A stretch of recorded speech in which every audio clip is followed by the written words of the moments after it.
So our very last panel of the season, and what a panel. I've got Nick Knight, Daphne Guinness, Judy Blame, Harriet and Camilla Morton, and we've got the Louis Vuitton show that is about to start. Just starting. What timing? I recognise this music. Yeah. That's an impressive vision stuff. Yeah, people worried how he's going to trump the train, I don't think.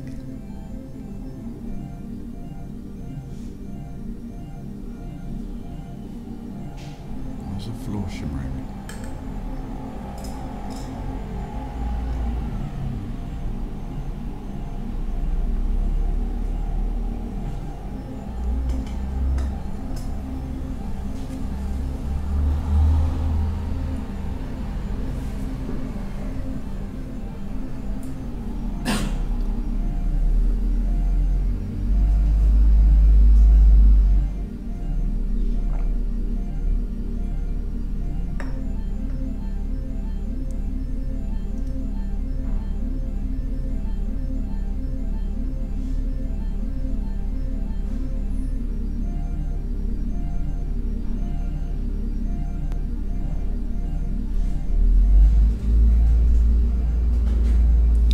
Be as easy to shoot as the stripes from Marc Jacobs? So far, yes. I'm in such a strong feeling of graphics. It's a great reinterpretation of the Damier check, isn't it?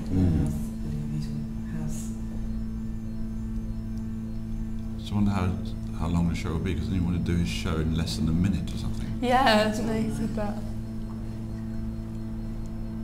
I doubt he'll do that for Louis Vuitton, maybe he'll do that for...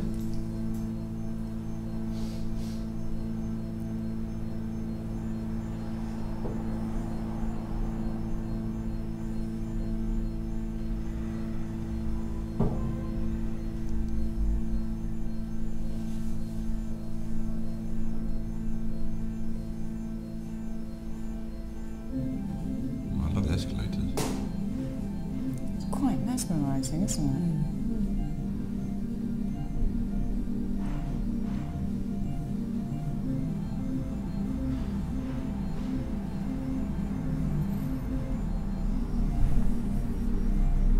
Those 60s now. Yeah.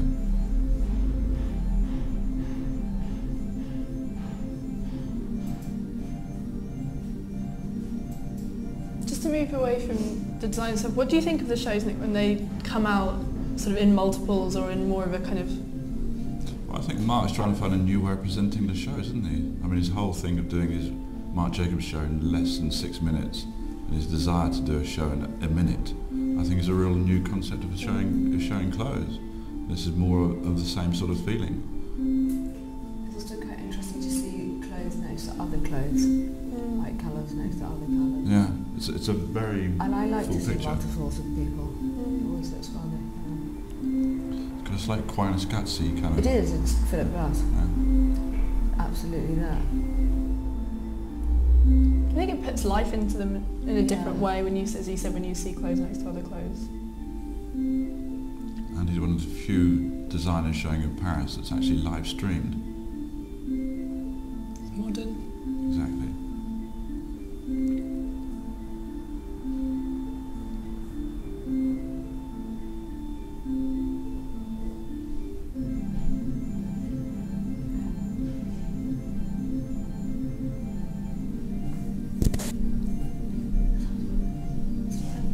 Like the Einstein on the beach.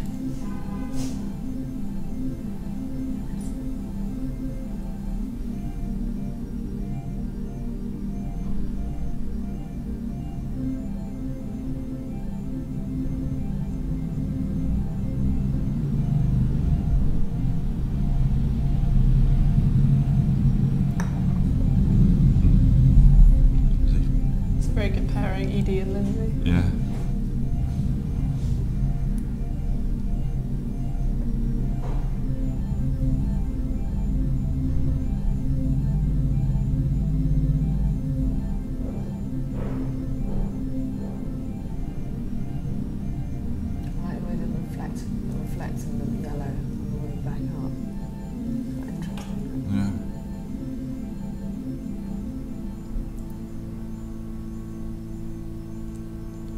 it's well filmed. You've got full lengths, wide shots, details. You pretty much understand the collection.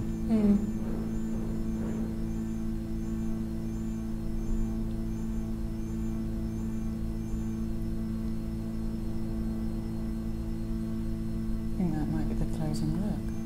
Yeah. I love the contrast of those backs, that was beautiful. It's very monastic in a way.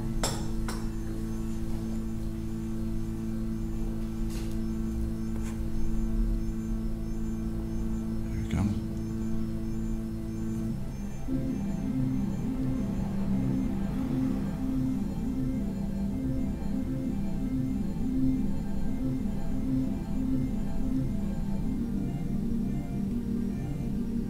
Speedy one as well. It was. How long was that, do you think?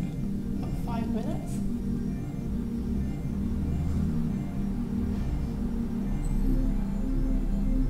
Could be our quickest panel yet. I know. Quickest at our last.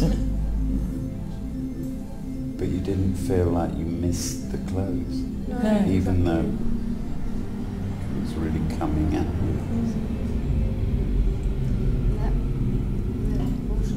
Oh wow. Oh yes, this is down on the beach. Is it? Yeah. Yeah. Oh god. Just need number 5.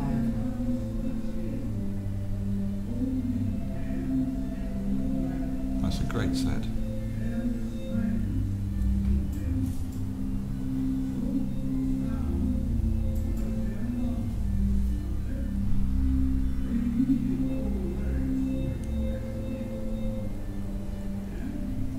Brilliant seeing the monotone with the monogram.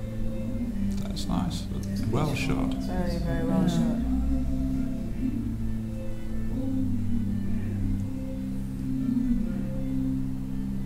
Doesn't Charlie Atlas help him do that?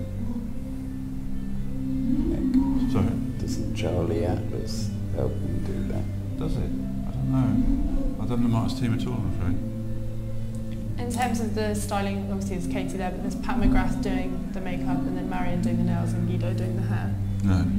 Superstar team. Of course.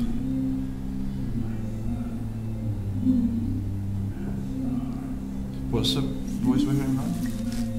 We're hearing the last scene of Einstein on the beach, which funnily enough I saw in Brooklyn last week. Really? Yeah, with a few of the original cast and Michael Reisman and Bob Wilson set, and it was probably the last time they're ever going to do it. Oh, really? Yeah. It's my favourite thing in the world. So maybe that's why. The sets were incredible for that. Yeah.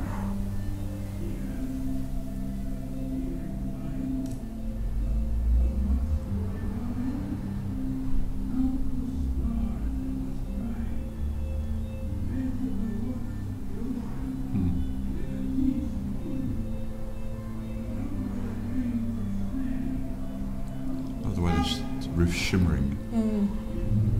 Wonder when Mark's going to do There he is. it. Should we give him a round of applause? Yes, well done, Mark.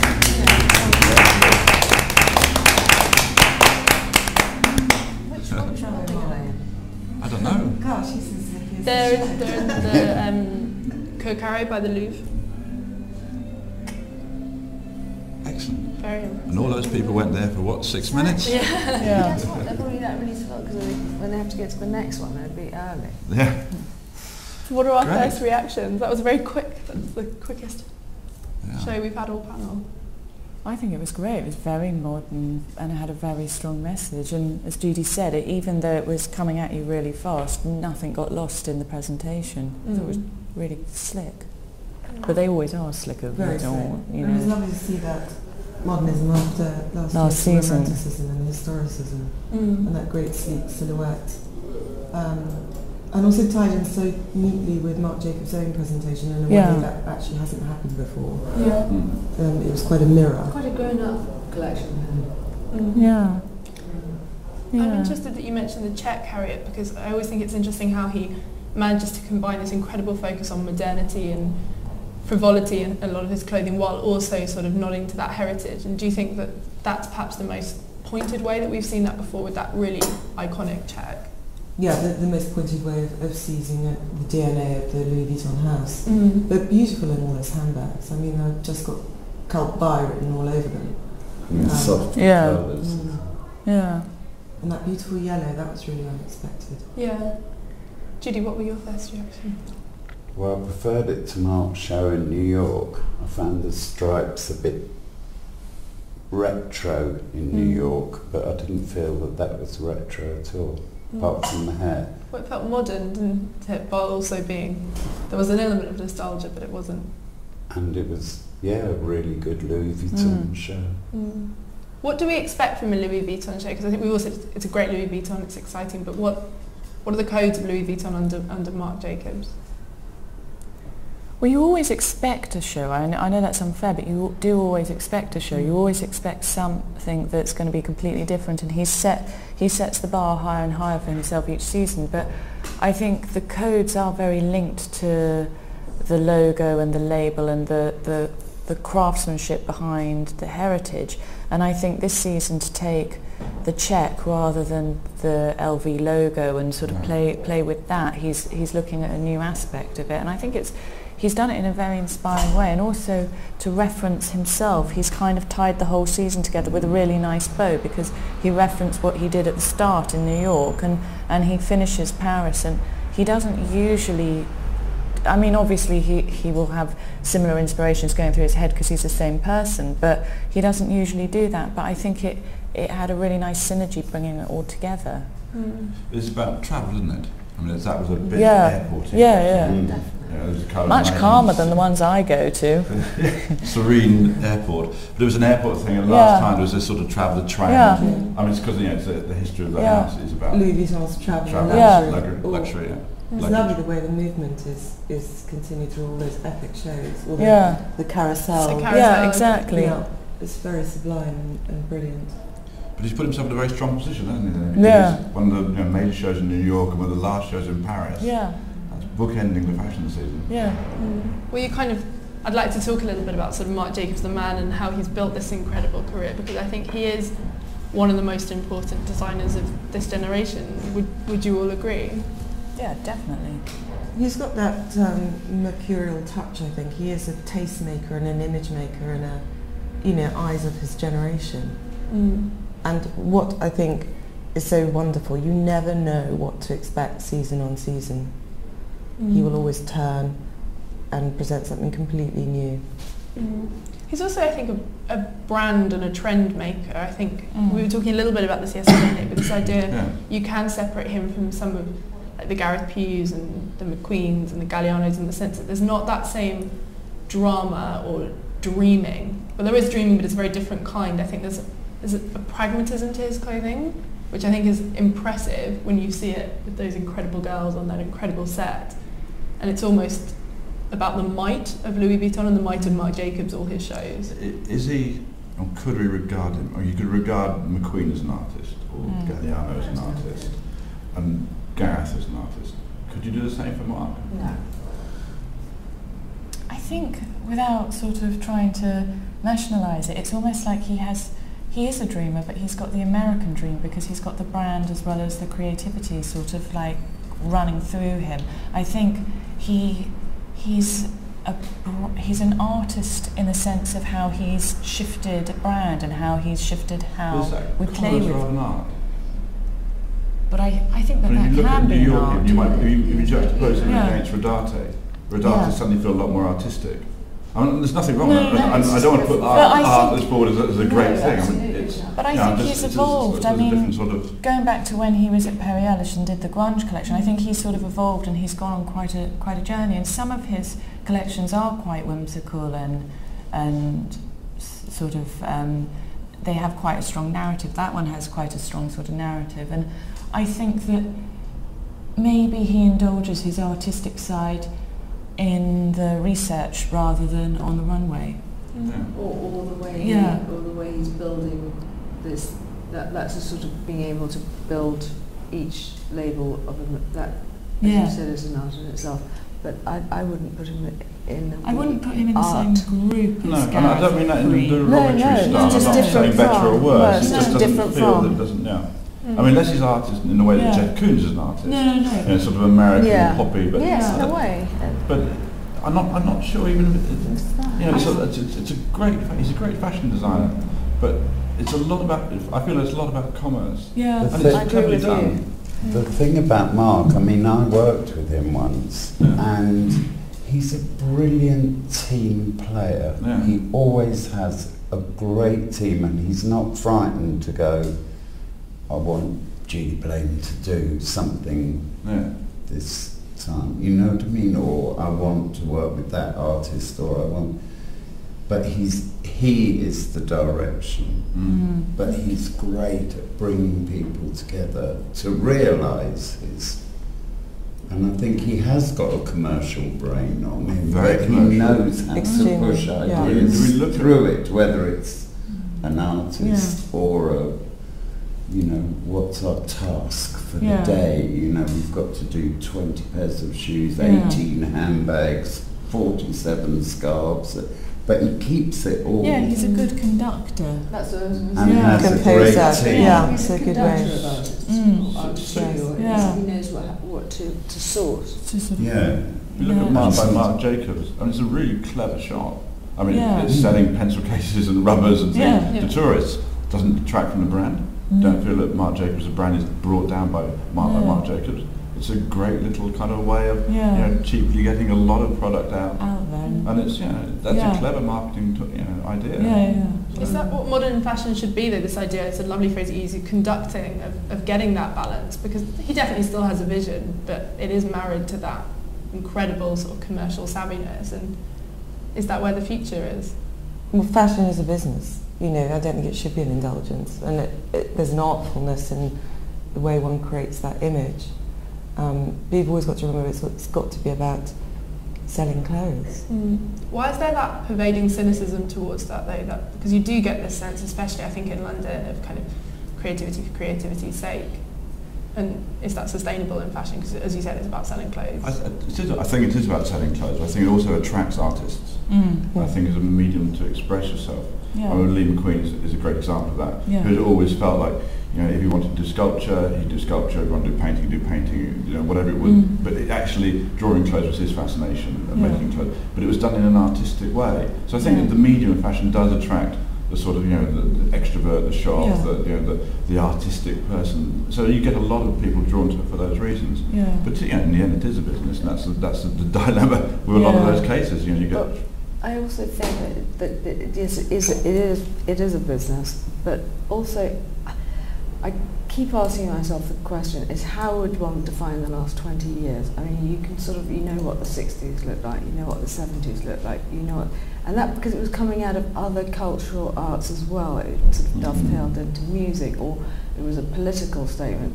You sort of feel now that maybe because you know it has to be a business, that people reference things sort of like, I don't know, the 60s or whatever, but they're dressing people up in things that they don't actually know why people would dress like that in the first place. And they would dress So commerce is the underlying. Yeah, and I don't know, that's why I've become a little cynical about it. But I mean, it doesn't mean to say it's wrong, it's just different from.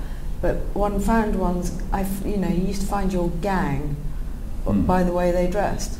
You know, it was like, you know, if they looked sort of vaguely kind of, they sort of had a lot of piercings or lots of, you know, what I mean, like you your just, gang. or you know what I mean, or you knew what kind of music they listened to, you knew what kind of politics they probably had, or you know, it was like you knew that you could have a conversation on various different levels. Now it's like trends. It's not an inhabited look. Well, we've seen that, you know, big business get involved in fashion very much in the last 20 years. LVMH and the Pinot Group and those large, you know, corporations get behind designers, which, you know, is a mixed blessing really. And in some ways it's great because they support the designers, they give them a worldwide platform, give them every opportunity to create great visions. But then, do they really support them? You know, and obviously with our own experience of people who've been involved in those companies, there's a feeling that, you know, there isn't the pastoral care that perhaps a company like that should actually be putting out. You should, if you've got a fragile person who is your person who's creating the magic for your company, then for Christ's sake, protect them, look after them. You know, I'm not saying indulge them, but I'm just saying they need a bit of a little bit of care, and I think that's been missing. And we have two or three, and very recently, well, more probably, very good examples of where that's missing, where the person isn't being taken care of by the company. So it's also the stress of producing so many collections. You know, in the current commercial pattern, there's menswear, there's pre-collection, there's resort, there's accessories, and how many it's a constant John delivery. Doing? 1 month? No, he was doing 32. A year? That's ridiculous. And then plus on top of you have all the perfumes, the cosmetics, the public appearances. That's a hell of a stress. Harriet, why is that? Because obviously you've worked in magazines to kind of push that culture, well, not push that culture, but report on that culture. Why isn't that? Do you think that structure is going to change? And why aren't more people really vocally saying this isn't sustainable, this isn't humane? Because it's not. We said this yesterday in our Alexander McQueen discussion. You wouldn't sit an artist in front of a canvas and say, give me 12 of those by the end of the day. But why does that continue in fashion? I think it's because we can see everything and react to everything, you know, very quickly. There's a constant demand on behalf of retail to have new products, new deliveries, to keep that stimulation. You know, to not.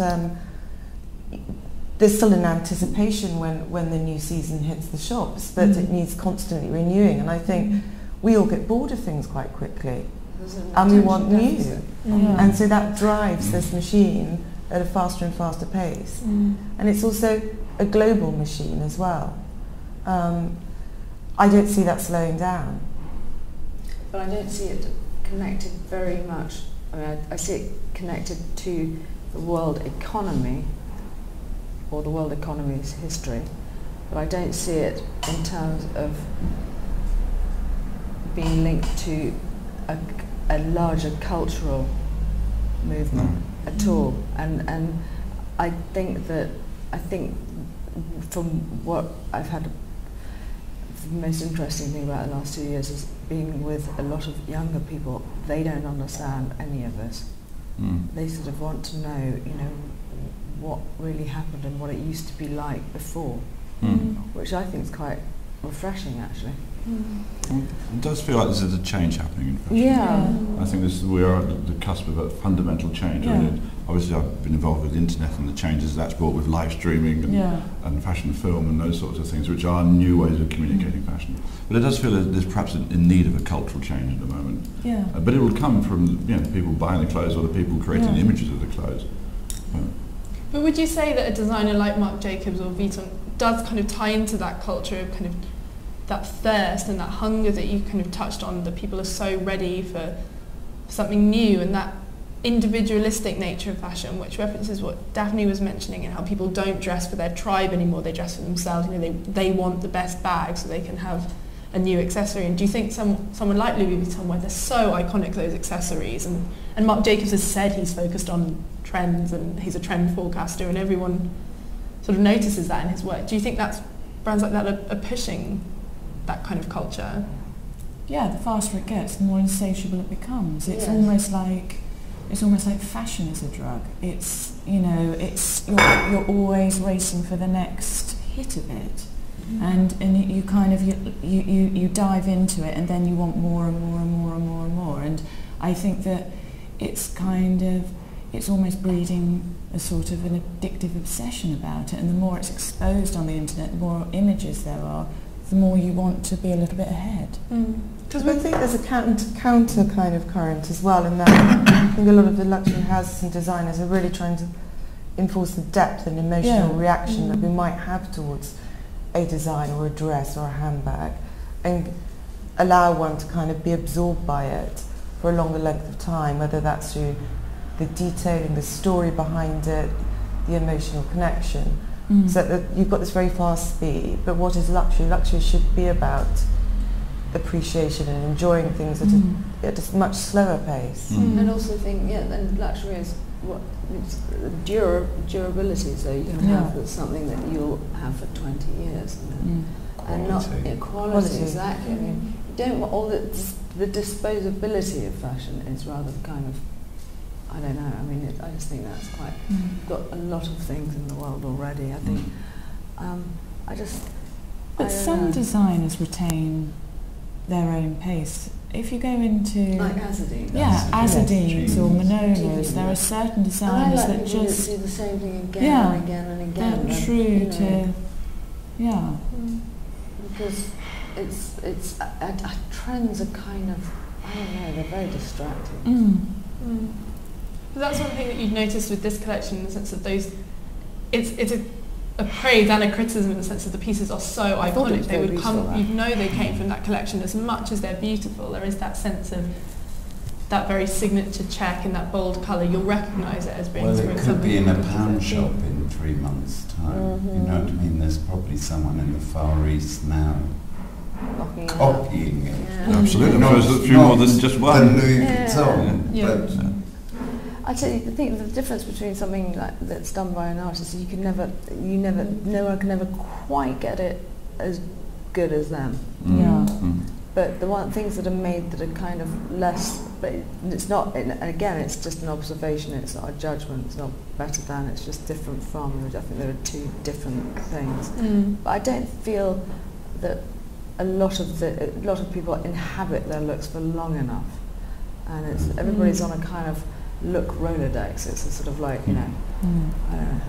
Does that make sense? No, that completely makes sense. I think it's that idea of like life and spirit in clothes, which is something that I think Marc Jacobs is an incredible designer, but I've never found that when you see a Louis Vuitton show. I think that was an incredible presentation. It was very slick, it was beautiful, but you didn't get the sense that there was emotion in those clothes in the way that you do when you watch someone like Gareth, or even when you watch Sarah Burton yesterday at the Queen. You did that sense of. And do you think that we've kind of touched on this in a number of our discussions, and you did mention it then, Harriet, this idea of a sort of a savvier consumer in a way, and a new definition of luxury, and people wanting a sense that something that they've got has been crafted with such care and attention, and almost this sense of a very personal relationship with something you're buying. And I think that's what people get with a brand like Balenciaga. It's that feeling of, oh, I discovered this, even though obviously you didn't. It's that feeling of a sort of a tighter connection with what you're buying. Yeah, and I think there's a huge thirst for knowledge about design, and there's an openness to kind of wanting to learn not only about the history of brands, of designers, of the process, the creative process is people find absolutely fascinating. And I think once you're punching all those buttons, you're not only perhaps investing in a beautiful design, or for example a handbag, but you're investing and thinking about all those stories that have led you to want to go and admire it and desire it. So the process becomes a lot more fractured, but the end result is the same. But it's all about creating that connection between the person and the design. So what makes people buy Louis Vuitton? It's a question to anyone. Aspiration, beauty, and it is, you know, a fantastic heritage brand that's been modernised. I think it's a very exciting brand. It's one of the busiest shops on Bond Street. Yeah, it's always crowded. And they've created that retail theatre within the Maison, and the shops are the Maisons are such a lovely experience. And the windows, they pull you into this world, don't they? I mean, I'm not sure if we said it, but I thought it was a great show. Yeah, it's wonderful. And a lovely piece of visual presentation. And going back to you know, what he did in New York, he did the show in 6 minutes in New York. That was probably not far off. No. And that's a new way of showing. Camilla, what do the shows traditionally? 22 minutes long. Yeah. And they're always so late as well. That was that was frighteningly long time. Which is a bit like frighteningly long time, and in sort of 6 minutes. So I think it's a real shift in how people are showing fashion. That will have an effect. And the fact that he's live streaming has an effect. So it's, I mean, you mentioned it on a panel yesterday, which I thought was a good point. That actually, you know, we've had a lot of people saying, well, you have to be there to see the clothes. But actually, the experience of going sitting front row of a show isn't necessarily great. You know, it's a lot of sitting in your car thinking, I'm not going to get there on time. Then it's wading through packs of people to try and get in. Then it's all the sort of crush and the, you know, and then it's sitting down and you think, Christ, here I am, there's loads of cameras in front of you, and lots of people you actually really don't want to be staring at. It's all a little bit kind of, oh my God.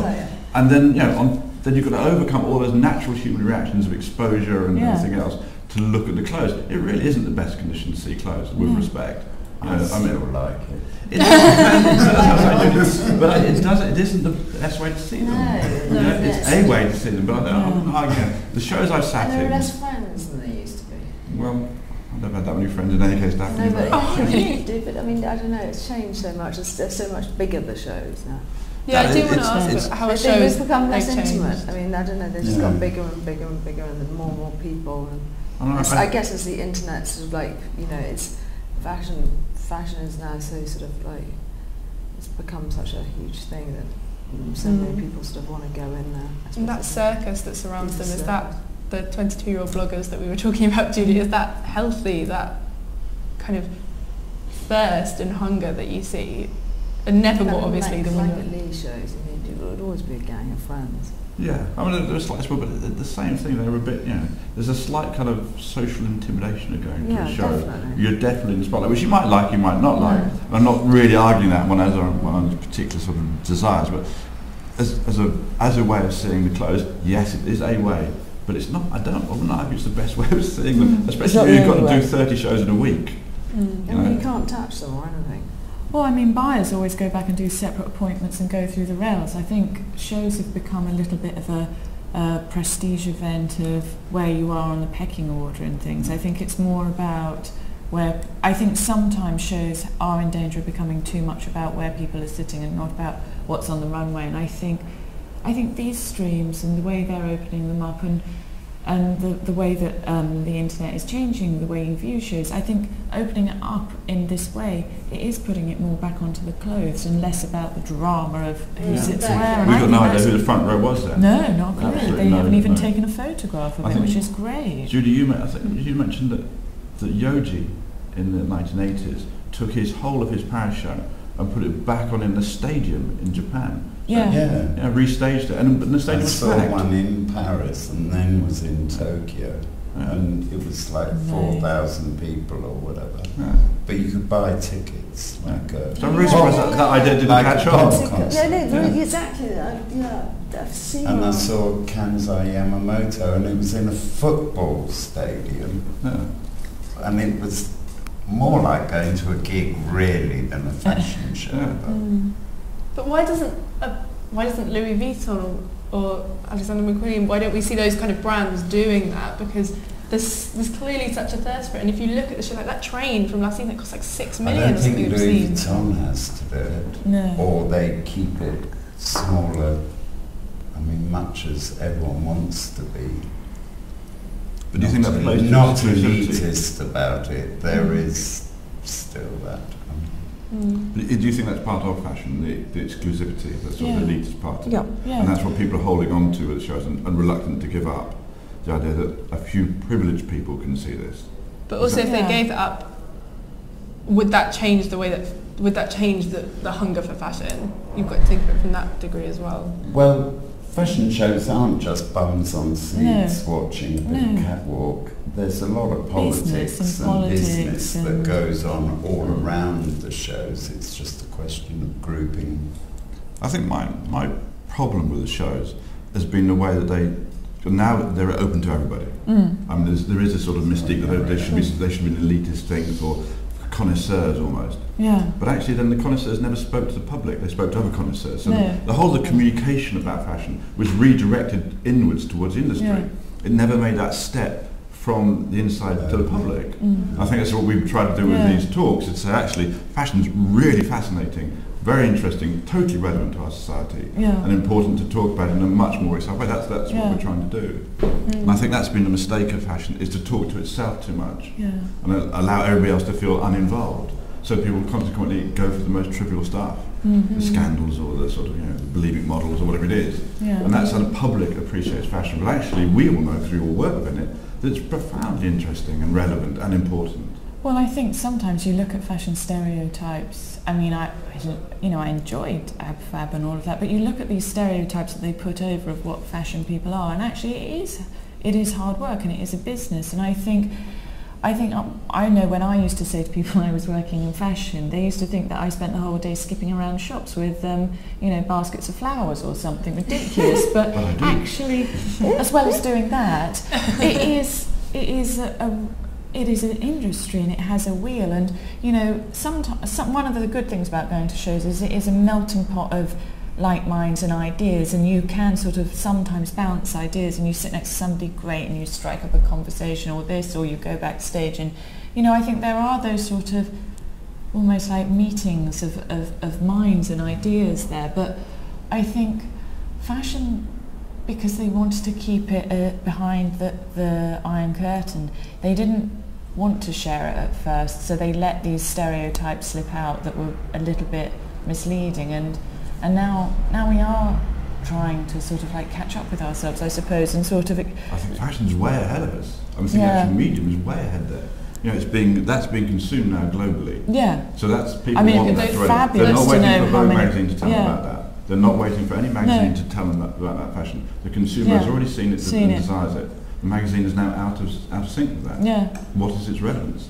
So it's not just the magazine that's out of sync, the whole cycle's out of sync with it because they can't get it for a certain amount of months, and it's that whole weird pace issue, which is just...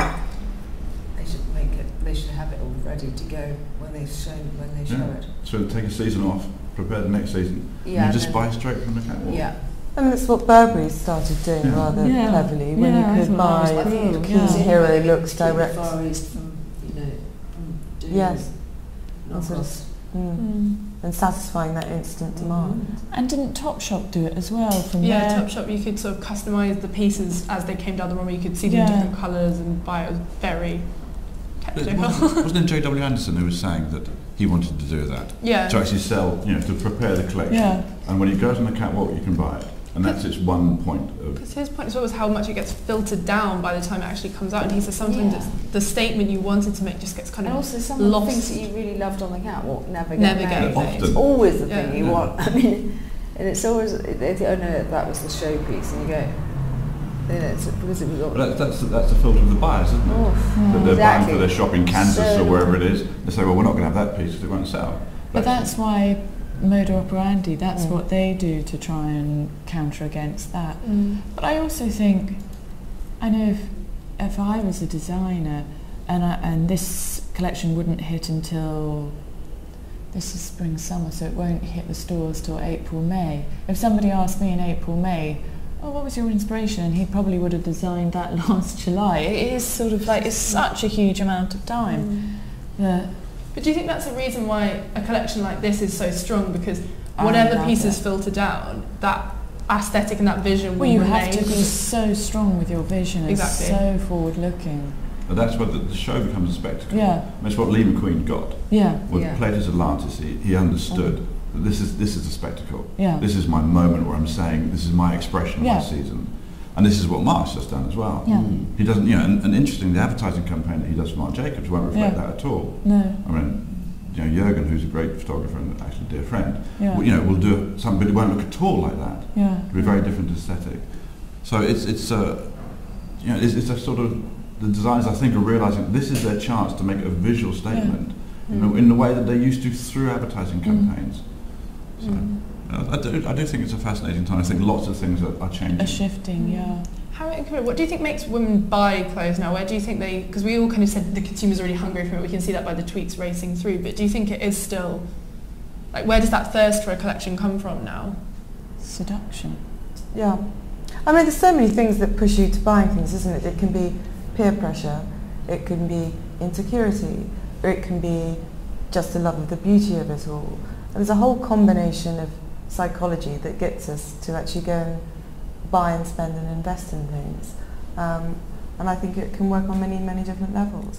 But I think generally is, you move through the teenage phase when it's very competitive and you want the latest thing and you're racing with your friends to be the coolest, or as you grow older you're probably sort of buying less but hopefully buying more beautiful things or things that suit you. I buy emotionally. I shop emotionally. Whether I, if you meet someone and they really impress you, you want to support them and you want to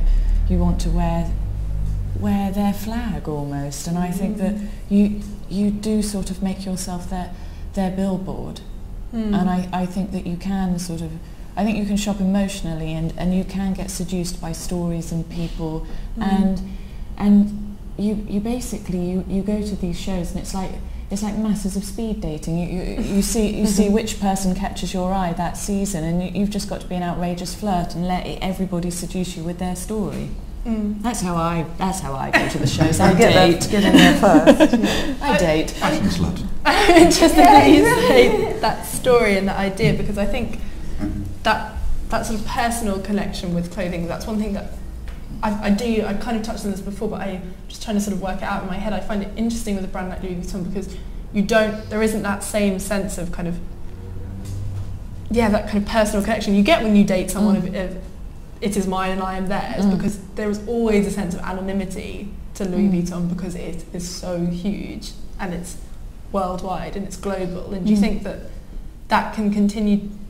I think that's almost a loss with luxury in the sense. And do you think that is changing that idea of something being luxury but being everywhere and so huge and so popular and so promoted in the way that a brand like Louis Vuitton is? Has the mystery of it gone? The mystery that you get when you date someone, for example? Yes. Yeah. Good. I think I see Louis Vuitton as sort of, it's the luxury of travel brand. I don't think it has the same emotion as other brands, and I don't think it tries. I don't think that's one of its aims. I think it's selling luxury and lifestyle, whereas others are selling emotions and empowering you in different ways. I think some brands are more have different brands have different emotions to different things, and maybe I'm off beat there, but that's how I view it. Where do you think, Judy, because you obviously produce work, where do you think the kind of that want and that desire comes from? It's all got a bit deep, hasn't it? I mean, it's difficult questions for first thing in the morning. I know, sorry, but No, it's a very good question. Yeah, it's a good question. Desperately searching. But you know, the reaction you get to a Vuitton is very different to how you feel at a Prada show. Is very different to how you feel at a London show. Is very you know they all have different tactile qualities that they all give you secret hidden messages, and you'll feel different about going to an Erdem show or discovering someone at their first ever show to something as well oiled as this, because this is such a slick performance. And also, I mean, you went to the shows out in Milan. You feel you have a different relationship to when you go to a show to when you see a show like this. I also think there's you have a different reaction to Louis Vuitton. Louis Vuitton is essentially a business that's about selling handbags and suitcases. That's the bulk of the business. Erdem's about selling dresses. Yeah. So there's a different push and pull push. of the big accessory houses as compared to the designers that sort of and that really gets about more clothing complex and design. when you bring in Yeah. perfume and Up cosmetics. again, because going to an airport with Louis Vuitton suitcases is quite difficult. So you're saying that travelling with a precious suitcase is going to get... Well, yes, either bashed lost around. or whatever, and also because I mean they haven't. I mean they don't fit into the kind of cabin space or whatever, or into those things. No, the airlines really do need some up in their game. There's to be honest. an open letter. Quite people with It private should Eddie be. Simone style to Louis Vuitton. This is an open letter to the airports. and Yeah, to it the- is. We want airports that look like that. I mean, that vision of travel luxury is not supported by any airline. No, You it's go not. into We want first it class supported. in any airline, it's like sitting in a mediocre living room chair. There's nothing first class Maybe about they're that experience branching out into whatsoever. airlines. Maybe that's... Well, that might, I bet you that You should happens. cross us with the That'd airlines. be Yeah. lovely. That'd be so lovely. I mean, I'll have a little rant about airlines and I'll stop. If you try and travel on a Virgin economy, the seat's there. I mean, it really is in your face. I mean, it's the most unpleasant, cattle-like experience for making people travel. And the first class isn't much better. And that, you know, these are It's not what I tickets. expected this discussion. No, and I will actually shut up in a This is a minute. very travel-y thing. But it is. It's Louis Vuitton, so And travel's you know what? So appropriate. because it's very difficult to, because it's all very well to have this idea of travel, and it's all like, but actually travel has gone backwards since the 60s. I mean, people used to be able to travel like that, or sort of like hook up their, even New York, they used to hook their train wagon to their own train and then put their trunks on. But you can't. If you tried to check a Vuitton trunk into a BA flight, I bet you couldn't. No. Unless that's why I think that Louis Vuitton do put all their sort of emphasis on this luxury travel, as if we're 100 years ago. Yeah. And actually the truth of travel, even first class, is pretty shoddy. It's shocking. So, you know, this is way out of sync with reality. Yeah, exactly. This vision they're Isn't that the case with all fashion? I actually mentioned this article again, so it's going to sound like I'm doing a personal advert for it, but Charlie Porter on his blog wrote this brilliant piece about the Raf Simons collection. He talked about relevance for fashion. I know this is something that always comes up because people always say, like, what women wear those clothes or dress like that. But he pointed out in all of the different pieces, and he said that he'd sat on the tube and he looked at what women were wearing, and none of the pieces that he saw were relevant to their lives, whether it was just the trousers or the shorts, not just the dresses. And I think that's always an argument that you do see with fashion is kind of this idea of relevance from the concept of travel right down to the pieces you see on the runway. But in a way that's also part of its strength because it's this dream and this idea of what life can be. Yeah, and that's what Louis Vuitton is selling. It's true. Yeah, but I mean, look at the high street. No wonder people are really badly dressed. You know, because the desire for fashion hasn't actually gone really to the high street. It's just then people are being taught to buy rubbish instead of to buy quality and a craft or cut. Yeah. You know, you buy a piece of landfill if you go onto the high street now, basically, and you throw it away and buy another piece because it's so bloody cheap. Is it fashion and there's perpetrating some that? kid in Asia making it. Where's the jacket that you can keep and keep on introducing to your wardrobe for 20 years, as Daphne said. You know, only people with a bit more courage understand good clothes, and the mass go for the surface and throw it away. That's an issue about fashion. I think it's also giving people the feeling they want to dress. I mean, you don't have to go and buy to dress. You know, you can. I mean, Judy and I are looking at a punk exhibition at the Met and researching into that. If you look at that moment that punk happened in 77, 76, you know, actually people would just get an old suit from Oxfam, tip a bucket of paint over it, write something across the back, and out they go. And you know, it was a question of kind of, you know, actually being creative with your own appearance. Now, is that still happening? Are we being encouraged to be creative with how we go? If you do that, you're called an eccentric. Yes. But in that particular time in Britain, you're not allowed to. we had a whole country of eccentrics. Well, exactly, but that's because we're England, and it's like Japan. It's like, you know, we are very. But at least they have the gangs we in Japan. I know. You know, if you have those crazy dolly girls. And you know, I met all of them last year. Sure. And you know what was so cool? One of them had found some Austrian dendels, so that whole gang was all dressed up like Austrians. It was hilarious. And there were some dressed up as little Bo Peep, some were dressed up as punk rockers, and they get thrown out of their gang aged 21, and they're not allowed back in. Go and get a job. It's really funny. When did we lose those gangs? Because you did mention this earlier. I thought it was so interesting. When did we lose that in England? We lost it where I think we lost it at the end of the 80s, and I think something it's got something to do with AIDS, in my opinion, because quite a lot of artists died, and I think the house started getting built the other way up. The corporate need to sell sort of then filtered down, so it was the other way up, rather than it coming from art, it was coming from commerce. I think, I don't know. I do think it's looking the other way up. I think we should say to people, express yourselves. You know, be yourself. This is great, and nothing wrong with Nothing's this. Great, actually, very do chic. it for yourself. Yeah, exactly. Be inventive and creative with your own look. You can make, you know, punk also, like, I remember making stuff out of rubbish bag, or bin absolutely. liners. Yeah, it's anything. It's you know, fashion is such a fundamental force in our society, in every society, of self-expression. Yeah. And that's it's the first thing you see on. It's the first thing you see, is how people dress, and even if they decide they're not going to dress within fashion, as they dress in a sort of coded, unfashionable way, it's still a fashion statement, it's still a statement about your thoughts. Yeah. And I think what we're lacking, if we're lacking anything, is that, you know, wanting to empower people to express themselves through their clothes and to be able to do it, you know, in whatever way is possible. And look how important it is. I mean, I did a film once on sort of, I don't know why, like but it was really to show you sort of ages and how it's a tool to understand the sort of the history. I mean, look at China before and after the revolution. First thing they do is get rid of the old look. The Chinese look became, and yet it's a power tool, you know, to change a society. It's very, lost very their power then? a little bit, because it's all been diluted. There's just so much going on, and no one knows. I mean, it's just a reference of a reference of a reference a lot of the time. And then But are we following designers too much? I mean, I guess that's my point.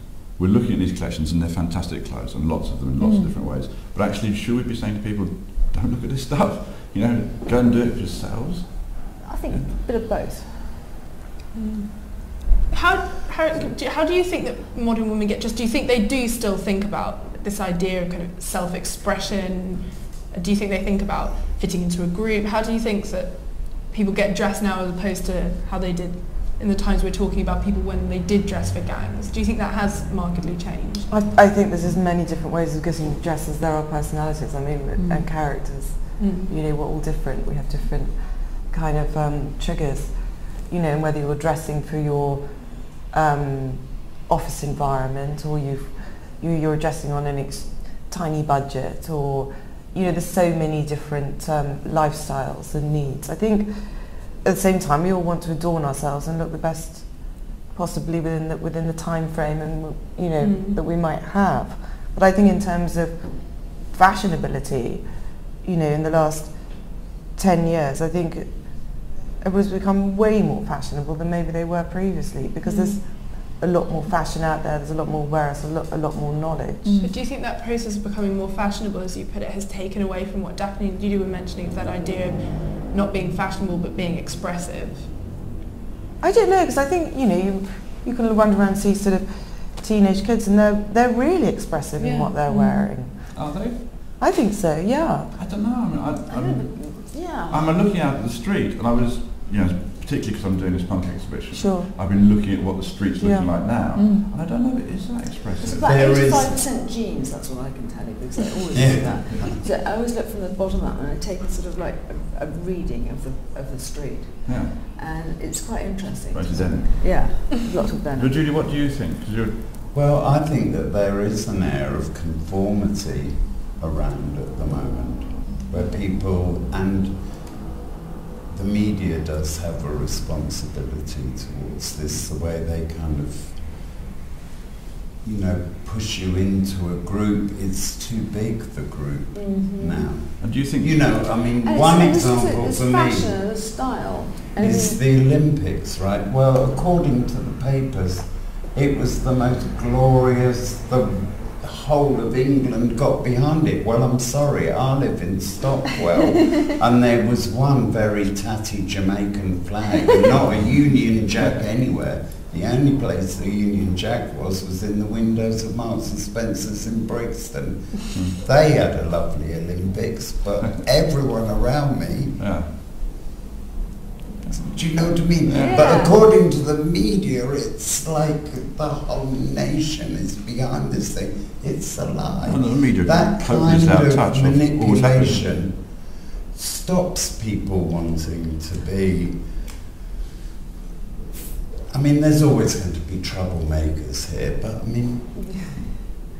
But actually, funnily enough, when you see kind of pictures of the 50s and the 60s, even though people had far less money, I think they dressed more stylishly. I mean, you know, people wore suits and caps or whatever, and it didn't matter if you, I mean, it was, people did have a better respect for their body. You can see these sort of lots of rucksacks and sort of sneakers and kind of, and I've got nothing against that. It's a sort of like, it's just, you know, is that something that's come across from America, do you think, that sort of easy dressing, sort of dressing down, the sort of, you know, 40-year-old man wearing trainers and jeans, and is that the kind of that branding everywhere?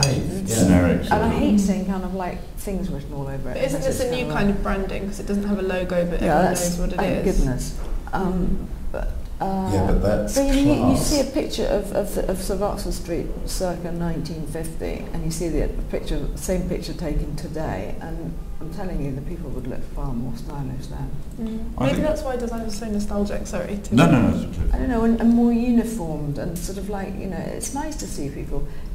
I don't know. It was people had, because they had more respect for the few things that they did possess. Do you think that's the problem? Do you think it's this kind of like puffery of things that we have at the moment? You know, multiple shoes, multiple bags. Do you think that's the problem? It's that just the quantity. And Judy mentioned this with the high street, but also with... Well, it's the sense of value. It's what Daphne's talking about. I don't see young people treasuring anything, whereas when I grew up, I was like, oh my God, that is my favourite T-shirt. I hope I'm wearing that on the day I die. You know? You've probably still got it. Yeah, a few of them. That I've had since there's no sense of that. Yeah. But you know, even people that were rich enough maybe to buy this, they're already over it because they want the next. You know, they might wear it for once and then throw it in the bin. Give it to the maid. You know what I mean? It's, yeah, it doesn't. Where is the sense of value and or the sense of really inhabiting your... So what's made us lose that sense of value? Is it fashion or is it the high street? Because there's this interplay between fashion's kind of inspiring the high street and what they're producing, but also the pace of the high street and the quantities that they produce and the speed with which they copy things is pushing fashion. So there's this awful kind of destructive relationship. But where's that point where value is lost? Speed doesn't always mean a gold medal, does it? No. But where's this focus on speed come from? Where's it just kind of... Dropped commerce. Making money. The more money you can make quickly, that's what's the motor pushing it. And that, we talked a bit about the big corporations getting involved in fashion in the last 20 years. You know, maybe that's a sort of, you know, the result of it. You have this very super fast turnover because you've got a lot of people with, you know, making money, and they want to make more money. That's what they're in it for. It's a business. And the people following it get involved in debt, so they have to conform because of their debts a lot of the time, I feel. They don't. I like to be really involved with the actual people that, I mean, even if, I mean, I get stuff made at the dry cleaner or whatever, but I like to actually see and look in the eye of the person that's, you know, doing it and have a relationship with it, because it sort of means more somehow.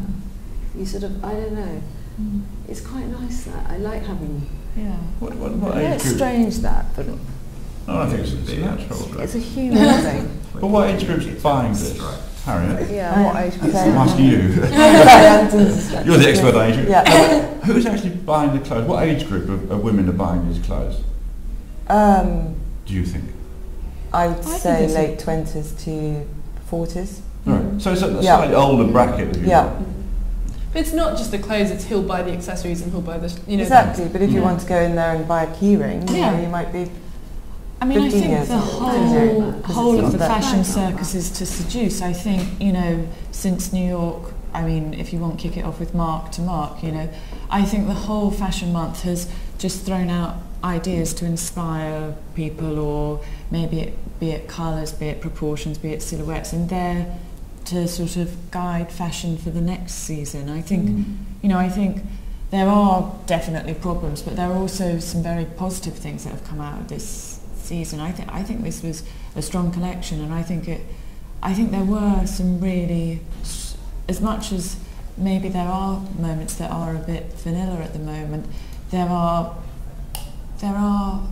cuts and lines that are really beautifully executed that are worth celebrating. You mentioned this season, and I would like, obviously we said this is sadly our last panel discussion, and I would like to touch on sort of what will be the biggest takeaways from this season, because it's been a huge season, mainly because of like HR reasons, but having Raph move to Dior, having Eddie and Jill, it was always going to be kind of one of those mammoth seasons. And what do you think people will take away from it? Do you think it will just be that drama, or do you think it will be the clothes? I mean, I think it was a season of shift, wouldn't you say, Harriet? Yeah, a new guard in place. Yeah, it's sort of like putting a new guard in place, be it editors, be it buyers, be it way stores are buying, and designers. And I think I think Prada did a very strong collection as usual. I think that the changes at Dior and Salomon Paris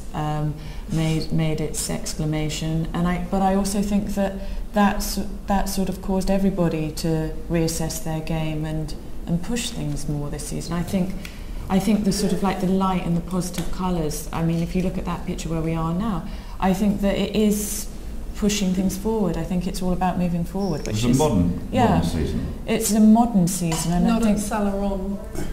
It's not a modern season. No, I think we should probably keep the Saint Laurent discussion separately. If we're reviewing the whole of the season, and we were talking sort of back to sort of understanding the passion that's been proposed. Was a large wave of modernism, minimalism, graphics. Well, if you look at, I loved the Maison Margiela collection. I thought was fantastic, and it was great.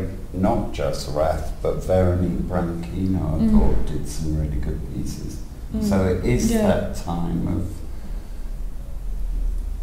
those designers growing up. Well, Valentino was beautiful yesterday. Valentino managed to take heritage and make it very light and modern, and I think it's all about. I think it's the modern. What is modern? I'm not trying to just be difficult because I know it's early and I've already asked a lot of tricky questions. But what would we consider modern in fashion? Because we throw that word around a lot. Cleanless. Clean. Well, a desire not to look back to the past for your references.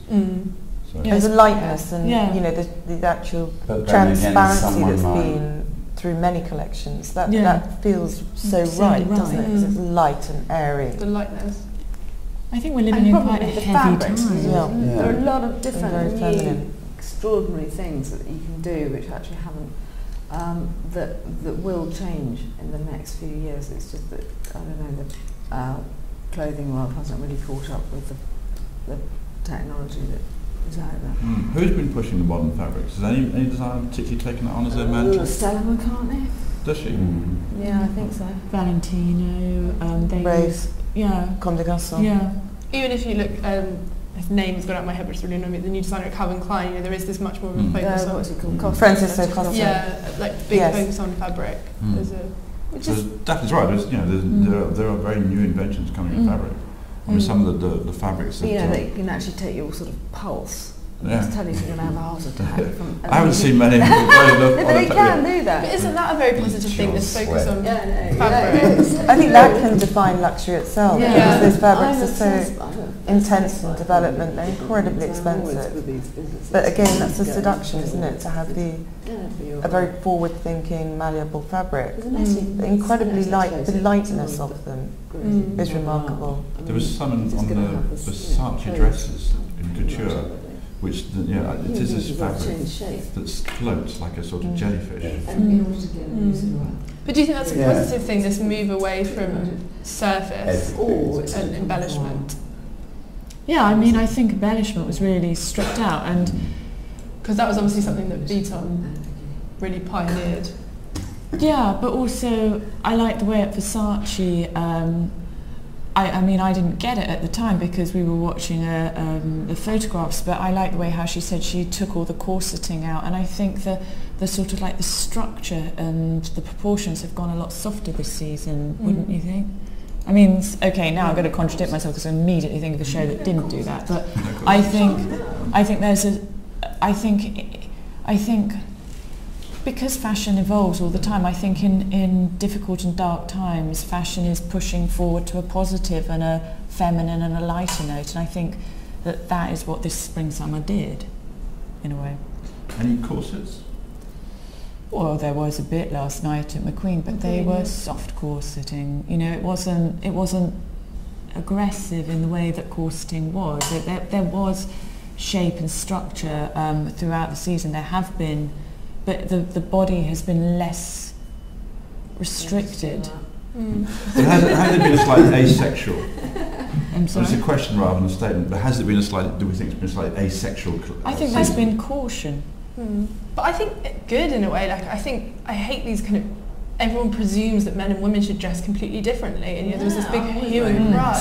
Well, exactly, when everyone was like, oh, it's men's designers designing for women, and I was like, well, it's the body, and it's, Well, you were tripping over tuxedos and Yeah. smoking this season. Yeah. Apart from at Chanel. Apart from it, Chanel, And yeah. little cocoon dresses, everything's a bit away from the body, you know, where's the waist Yeah. gone? We haven't seen any waist. Mm. But it's that play of reveal and conceal with those sheer fabrics that it doesn't all have to be around a corset. You know. It doesn't sound like it.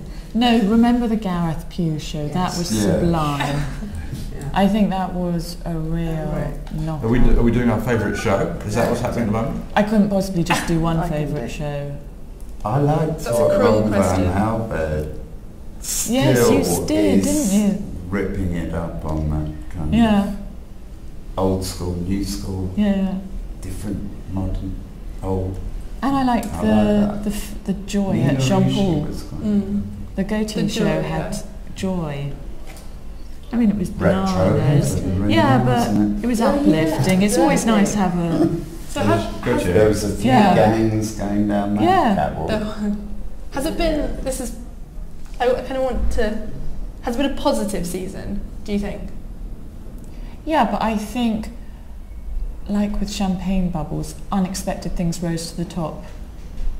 That's a really good note to end on. I think no one's Do going you to need to talk about Well, that? it's great. Do you want to talk about I think we probably should There's the mention analogy. I think before we close off, I know it's kind of the elephant in the room, but I'd like to talk about the kind of Eddie gate and Eddie versus Kathy, because I think it has to be kind of talked about, this new kind of criticism, this new, well, not a new kind of criticism actually, this new kind of opposition to criticism. And what was everyone's thoughts on the kind of, is everyone up to speed with it? Okay, so Kathy Horn wrote a very strong piece talking about how she wasn't invited to Eddie Semane's first show at Saint Laurent, and she said that he'd taken issue with the piece that she'd written in 2004, and she just wrote a very pointed article about how she wasn't invited, but she also wrote about the clothes, and she said he didn't do anything new and he didn't do anything exciting. It was just a kind of a throwback, and a lot of other people, Lisa Armstrong and the Business of Fashion, they've kind of followed suit and pointed out some of the kind of PR errors of the way in which the whole occasion was dealt with. And then he released a very pointed message on his Twitter at her, calling her a playground bully, I think was the expression he used. I think clothes should speak, not designers, when it comes to questions like that, because it ends a sour note, because then you get into tittle-tattle that it should be a conversation behind the closed doors. It isn't for us. And I think when you're overtired at the end of a month, or you're emotional after you've just done a show, I think to say something unguarded on a Twitter or in a moment, I think he will have done himself and his collection a disservice. Mm. It's interesting you say just let the clothes do the talking, because it's something that we all touched on earlier, this kind of all this hot air that surrounds fashion, whether it's the circus at the shows or everything that's reported, or people, even before the season started, it was always going to be a huge season because everyone made such this hue and cry about Raph versus Eddie. And do you think that should be slightly more stripped away? And do you think we have lost that focus on the clothes? What, in what sense with this? Just in general, the way we report on fashion. I think sometimes we report with too much hysteria, and sometimes we should give the artist or the designer privacy to do their creations, and to, I think sometimes... But they don't want privacy. They want to speak. If they want to speak, then so We be shouldn't be it. trying to gag them. No, you shouldn't try and gag them. If Eddie wants to make his point, then he should be allowed to. Yeah, if he wants to make Not good his for point... PR, or is good for PR, whichever you're doing, but we shouldn't try and silence people. No, I don't think you should try and silence people, but I also think that you should respect people. Like, if a designer is exhausted at the end of his show and you run backstage to punch them for a question and they're exhausted and emotionally collapsing, I think sometimes you should give them the space. But if he's put it out there, then that's his argument. But I think it's a bit of a sour note. How should work be critiqued? Because I think it's a really interesting point, is how should artistic work, and fashion is artistic work, how should it be critiqued and how should it be criticised? Because I think, like any other art form, fashion should be critiqued just as theatre is, just as sports, just as music is. Well, it should be critiqued. Yeah. This is part of what we're trying to do here. So actually, You're putting something out there.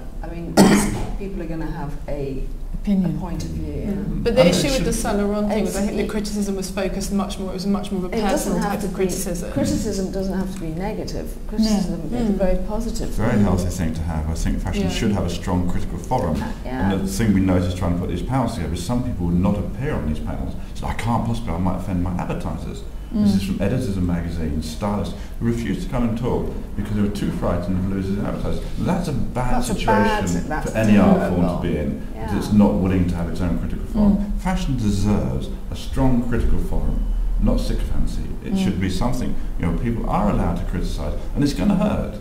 I hate having criticism of my work, but I need it. I need it to understand how my work appears. So an art medium without a critical forum is not a healthy art medium, and fashion is an art medium, and it needs a strong critical forum, and that isn't always going to be pleasant for the designers or for the journalists or for anybody involved, because criticism is difficult. Nobody likes it, but we all need it. Yes, that's correct. But I think the critics have a right to have their opinion, and I think they definitely do have their right, and their opinion is, valid. That's why they're there, to make an opinion. That's why they're and Hedy has the right to invited or not invited. He has the right to do it. Both parties, I think, in this have the right to express their opinions and should be encouraged to express their opinions. But I don't think necessarily that they did it in the right way. No. I don't think it was particularly dignified. No, but I don't. But that's arguments aren't necessarily always dignified. No. Fights aren't pleasant, but sometimes they have to happen. Yeah. In a way, it's a very How positive can you ever thing. bring anything forward if you don't have critique? Well, it's a positive thing to happen, because I think in the sense that people have turned around and said, written like it was And that's rude what the way it was goes back done. to what It's you're good. saying about if people are too frightened to say things because they're going to lose. I mean, that's hopeless. No, that's Well, not Lisa good. Armstrong, she made a great joke at the end of her piece about it, where she said like, I'm glad I went, I'm glad I criticised, but I probably won't get invited again. And the customer. That used to be a badge of honour for journalists to say I'd been banned from the show. Yeah, Colin's very proud of Yeah. that. Colin's so And when Susie Bacon From Omani, yes. But the real criticism, of course, of the collection is actually when it reaches the store in January, and people go into Yves Saint Laurent and they're trying on things, and then does it work? Do they want to go out of the shop wearing it? So. Well, even not wear it, just go and love it. You go and love it. Yeah, proof is in the pudding. That's a nice positive note. Shall we give Mark, but also a wonderful panel and a wonderful season, a final round of applause to close things off?